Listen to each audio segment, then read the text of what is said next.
na nwaanyị amụọla gị nwa abụrụ nke gị wee gba nkịtị until 16 years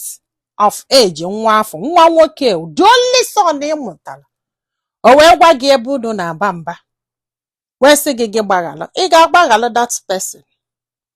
nya ị ga-agbaghalụ nwaanyị mere ife ị ga-agbaghalụ ya nna to forgive is easy but to forget o nwere ife ada agbaghalụ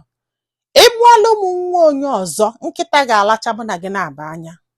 oh yes ọ bụgodo na ịbụ nwaanyị achọ ifegheli mụgodo olu di gị nwa bụ nke ịmụsịalịa iwe feghelibe o jogbulu denesigbuo nkakwụ na ị ga-akpọta nwa nwoke ọzọ